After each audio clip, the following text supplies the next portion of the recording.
सुनो, 90% developers GitHub Copilot use करते हैं बिना कभी कस्टमाइज किए। बस इंस्टॉल किया, कोडिंग शुरू, और फिर कंप्लेन कि कोपायलट गलत पैटर्न सजेस्ट करता है, गलत फ्रेमवर्क यूज करता है। लेकिन एक सिंगल फाइल है जो यह सब फिक्स कर सकती है। देखो डिफरेंस। बिना इंस्ट्रक्शंस के Copilot generic text book suggestions देता है। उसे पता ही नहीं कि तुम्हारा प्रोजेक्ट रिएक्ट यूज करता है, एंगुलर नहीं। लेकिन इंस्ट्रक्शंस के साथ वो तुम्हारा पर्सनल कोडिंग असिस्टेंट बन जाता है।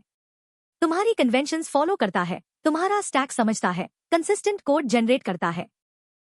तो ये मैजिक फाइल क्या है? इसका नाम है copilot-instructions.md और ये तुम्हारे रेपो के .github फोल्डर में रहती है। ये एक सिंपल मार्कडाउन फाइल है जिसमें तुम प्लेन इंग्लिश में अपने प्रोजेक्ट के रूल्स और कॉन्टेक्स्ट लिखते हो।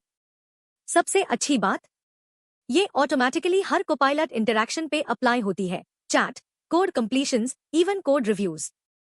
और गिट में कमिट करो तो पूरी टीम को सेम रूल्स मिलते हैं। सेटअप बहुत सिंपल है। अपने रेपो रूट में .github फोल्डर बनाओ अगर नहीं है, फिर copilot-instructions.md फाइल बनाओ। बस। या और भी इजी, VS कोड में कोपायलट चैट खोलो, /init टाइप करो और कोपायलट ऑटोमेटिकली तुम्हारा कोडबेस एनालाइज करके स्टार्टर इंस्ट्रक्शंस फाइल जनरेट कर देगा। Super convenient. अब अपने रूल्स लिखो। पहले टेक स्टैक बताओ, कौन से फ्रेमवर्क्स, लैंग्वेजेस, टूल्स यूज करते हो। फिर कोडिंग कन्वेंशंस, जैसे हमेशा फंक्शनल कंपोनेंट्स यूज करो, असिंक अवेट प्रेफर करो, देन चेन्स के बजाय नेम एक्सपोर्ट्स यूज करो।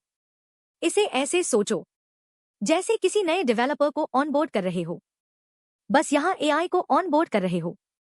जितना स्पेसिफिक लिखोगे, कोपायलट उतना बेटर समझेगा। लेकिन यहाँ असली पावर आती है। तुम पाथ स्पेसिफिक इंस्ट्रक्शंस बना सकते हो। .github इंस्ट्रक्शंस फोल्डर बनाओ और उसमें फाइल्स डालो जो .instructions.md पे एंड होती हैं। हर फाइल में एक अप्लाई टू पैटर्न होता है। तो तुम्हारे रिएक्ट रूल्स सिर्फ TSX फाइल्स पे अप्लाई होंगे और API रूल्स सिर्फ API फोल्डर पे। मतलब front end, back and, infrastructure, सबके अलग अलग रूल्स। एक और नया ऑप्शन है agents.md। ये स्पेसिफिकली AI एजेंट्स के लिए डिजाइंड है, जैसे कोपायलट का एजेंट मोड। तुम agents.md फाइल्स रेपो में कहीं भी रख सकते हो और नियरेस्ट फाइल डायरेक्टरी ट्री में प्रायोरिटी लेती है। परफेक्ट है एजेंट स्पेसिफिक कॉन्टेक्स्ट देने के लिए, build commands, test commands, deployment steps. तो इसमें एग्जैक्टली क्या लिखना है? पहले प्रोजेक्ट ओवरव्यू, रेपो क्या करता है, आर्किटेक्चर क्या है, की फोल्डर्स कहाँ है। फिर बिल्ड और टेस्ट कमांड्स ताकि कोपायलट अपने चेंजेस वैलिडेट कर सके। कोडिंग स्टैंडर्ड्स, नेमिंग कन्वेंशंस और सबसे इंपॉर्टेंट, एंटी पैटर्न्स। वो चीजें जो कोपायलट को कभी नहीं करनी चाहिए। जैसे टाइपस्क्रिप्ट में वार कभी मत यूज करो या कंट्रोलर से डायरेक्टली डेटाबेस कभी मत कॉल करो। ये एक रियल वर्ल्ड एग्जाम्पल देखो। ई-कॉमर्स API के लिए देखो critical rules section, internal IDs कभी एक्सपोज मत करो, हमेशा जोर से वैलिडेट करो, console.log कभी मत यूज करो। ये वो रूल्स हैं जो बग्स और सिक्योरिटी इश्यूज से बचाते हैं। टेस्टिंग सेक्शन बताता है कोपायलट को एग्जैक्टली कैसे टेस्ट्स रन करने हैं। जब कोपायलट ये पढ़ता है तो ऐसा कोड जनरेट करता है जो एक्चुअली तुम्हारे प्रोजेक्ट में फिट करता है। एक इंपॉर्टेंट चीज समझो, प्रायोरिटी ऑर्डर है।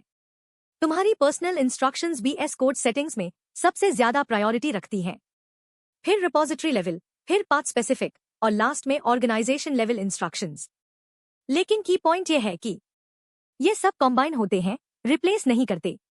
तो org-wide rules, repo specific rules और पर्सनल प्रेफरेंसेस सब साथ काम करते हैं। बस इतना ही। एक फाइल, 5 मिनट सेटअप और तुम्हारा कोपायलट एक्सपीरियंस ड्रामेटिकली बेटर हो जाएगा। अभी VS कोड खोलो, कोपायलट चैट में /init टाइप करो, जनरेटेड इंस्ट्रक्शंस रिव्यू करो, अपने स्पेसिफिक रूल्स ऐड करो, कमिट करो और डन। अगर हेल्पफुल लगा तो लाइक करो, सब्सक्राइब करो।